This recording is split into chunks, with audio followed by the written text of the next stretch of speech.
بسم اللہ الرحمن الرحیم. ناظرین میں ہوں آصف بٹ اور آپ دیکھ رہے ہیں ایمرا نیوز. ناظرین آج تو بڑی کمال کی خبر ہے کہ نواز شریف اور Imran Khan by by. London سے آوازیں آنی شروع ہو گئی ہیں. کیا بات ہے جی, نواز شریف تو عمران خان بائی بائی, یہ کیسے ممکن ہو گیا؟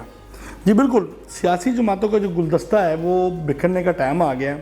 سیاسی میدان لگنے کا, سیاسی میدان میں چیزیں رد و بدل بھی ہونے لگی ہیں, ٹیمیں چینج ہونے لگی ہیں, اور پاکستان میں عمران خان نے بھی اپنے رویے میں تھوڑی سی تبدیلی کی ہے. اور عمران خان کا ایک قریبی ترین دوست ہے جو لندن میں میاں محمد نواز شریف کے ساتھ رابطے میں بھی ہے, اور انہوں نے ٹیلی فون کے اوپر عمران خان اور نواز شریف کی آپس میں بات بھی کروائی ہے. یہ انکشاف جو ہے بڑے اہم ذرائع نے لندن سے کیا ہے.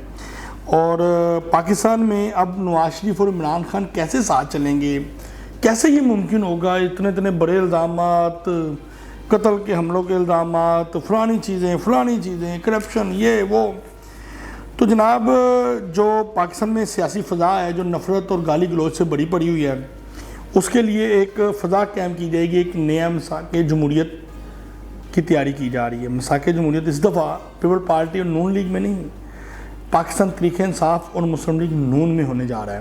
جی ہاں, یہ بڑا اہم نقطہ ہے جس کے اوپر لندن میں جو بڑے متحرک قسم کے سیاستدان ہیں جو نواز شریف اور عمران خان کے قریبی ہیں, یہ ان کے درمیان جو گفتگو کی ٹاک شروع ہوئی ہے, جو سلسلہ شروع ہوا ہے سیاسی, یہ اس حوالے سے میں آپ کو بتا رہا ہوں کہ لندن میں اس مساق جمہوریت کے اوپر کام شروع ہو چکا ہے, جو آرمی چیف کی تعیناتی کے بعد فاسٹ ٹریک کے اوپر کمپلیٹ کیا جائے گا, یعنی مکمل کیا جائے گا. دوسری جانب عمران خان نے بنی گالہ اور زمان پارک میں اپنی سرکاری اور پرائیویٹ جو سیکیورٹی ہے اس میں اضافہ کر لیا ہے. اور سب سے اہم بات ہے کہ قاسم اور سلمان جو عمران خان کے بیٹے ہیں وہ اپنے باپ کو باہر جانے پہ راضی کر چکے ہوئے ہیں. ویسے تو عمران خان کو کچھ اہم شخصیات نے بھی باہر جانے کی اجازت دے دی تھی, لیکن وہ یہ چاہتے ہیں کہ آرمی چیف کی تعیناتی کے بعد وہ باہر جائیں, تاکہ ایک جو مقبولیت کی فضا بنی ہوئی ہے, لانگ مارچ جاری ہے, تو وہ اگر وہاں پہ چلے گئے تو اچانک جانے سے لانگ مارچ جو ہے وہ ایک دم ختم ہو جائے گا اور نہ ہونے کے برابر اس کو مقبولیت حاصل ہوگی. اور جو پچھلی انہوں نے مقبولیت حاصل کی ہے, جو اپنے بیانیوں کو لے کے چلے ہیں, وہ بیانیہ بھی فلاپ ہو کے منظر عام سے غائب ہو جائے گا. تو اس حوالے سے انہوں نے باہر کے ملک اہم شخصیات سے اپنی ملاقاتوں کا جو شیڈول ہے وہ بھی ڈیسائیڈ کرنا شروع کر دیا ہے. کہتے ہیں جی راجنیتی پاکستان میں آ کے نا وہ بھی شرما جاتی ہے کہ اتنی گندی سیاست, اتنی گندی راجنیتی, اور دنیا بھر کی راجنیتی ایک طرف اور پاکستان کی سیاست ایک طرف.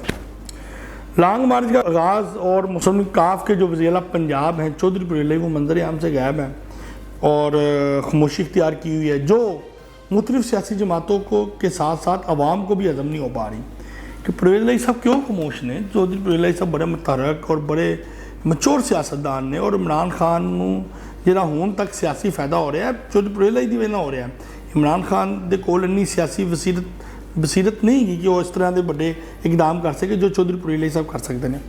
تو چودھری پریلئی جو ہے وہ بھرپور سیاست کر رہے ہیں, اور اس وقت چودھری پریلئی کی میرے ذرائع کے مطابق گارنٹی نواز شریف کو آصف زرداری نے دی ہے. اور چودھری پریلئی صاحب, یہ بڑی اہم بات ہے, مسلسل آصف علی زرداری کے رابطے میں ہیں, اور آصف علی زرداری بھی اس وقت چند مشکلات کا شکار ہیں. وہ چاہتے تھے کہ بلاول بھٹو کو آگے لے کے آیا جائے اور ایک پاکستان میں اگلی گورنمنٹ پیپل پارٹی کی بنے, لیکن بلاول بھٹو کی کم عمری اور نہ تجربہ کاری کی وجہ سے یہ ابھی تک چیز ممکن نہیں ہو پا رہی, اور انہوں نے اپنا تھوڑا سا پلان چینج کیا. 23 کی بجائے 28 میں وہ بھرپور طریقے سے بلاول بھٹو زرداری کو اتارنا چاہتے ہیں, اور پیپل پارٹی جو ہے وہ برسر اقتدار آئے گی. کیونکہ مسلم لیگ نون کا کہنا ہے کہ ہم نے جو گند اپنے اوپر لیا ہے 1.5 سال کے اوپر, سب سے زیادہ بدنامی بھی نون لیگ نے اٹھائی ہے, اور سب سے زیادہ گند جو ہے وہ نون لیگ کے اوپر پڑا ہے.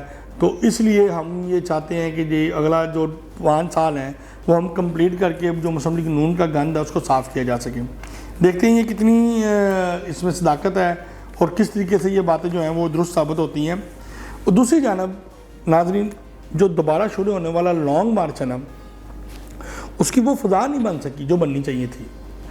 پاکستان تحریک انصاف کے جو رہنما ہیں وہ آپس میں ان کی بن نہیں رہی، آپسی حکمت عملی طے نہیں ہو پا رہی، کوئی حکمت عملی کوئی تیار کرتا ہے، دوسرا کوئی تیار کرتا ہے، تیسرا کوئی تیار کرتا ہے، 8-8 10-10 کمیٹیاں بنی ہوئی ہیں ایک ہی لانگ مارچ کو کور کرنے کے لیے۔ عمران خان کے دور میں عمران خان کے موجودگی میں ایک ٹیم کام کر رہی تھی، اب اس وقت جو ہمیں انفارمیشن ملی ہے 8-8 10-10 جو کمیٹیز ہیں وہ کام کر رہی ہیں، اور ہر کمیٹی کا اپنا زیادہ موقف ہے، کسی طرح منہ کس طرف ہے، کسی طرح منہ ادھر ہے، کسی طرح منہ ادھر ہے، کسی طرح منہ ادھر ہے، لگے ہیں نا جی لگے انہوں نے دیکھی جائے گی ہم نے کرنا ہے۔ اس کی وجہ سے عوام کے ساتھ ساتھ جو پی ٹی آئی کے کارکنان ہیں اور جو مقامی رہنما ہیں خاص طور انہوں نے بھی عمران خان کے بغیر اس لانگ مارچ کو مسترد کر دیا۔ انہوں نے کہا یہ لانگ مارچ نہیں ہے، یہ وہ کہتے ہیں جی مکس چار ہے، جس کو آپ نام مکس چار لے لیں کہ کوئی کسی پارٹی چو آیا رہنما ہے، کوئی کسی پارٹی چو آیا رہنما ہے، کوئی کسی پارٹی چو آیا۔ پی ٹی آئی کا جو نظریاتی کارکن ہے یا نظریاتی لیڈر ہے وہ اس میں شامل نہیں ہے، تو اس حوالے سے ان کو پارٹی کے کارکنان میں اور مقامی رہنما میں عمران خان کے بغیر اس لانگ مارچ میں کافی مایوسی پھیلی ہوئی ہے، اور انہوں نے بھی اپنی کوئی نہ کوئی بہانے بنا کے اس لانگ مارچ سے راہ اختیار کر کے بیٹھے ہوئے ہیں۔ تو اس کے ساتھ ہی ناظرین اپنے میزبان محمد آصف بٹ کو اجازت دیں اور اپنے قیمتی رائے سے آگاہ کرنا نہ بھولیں، اور پاکستان زندہ باد۔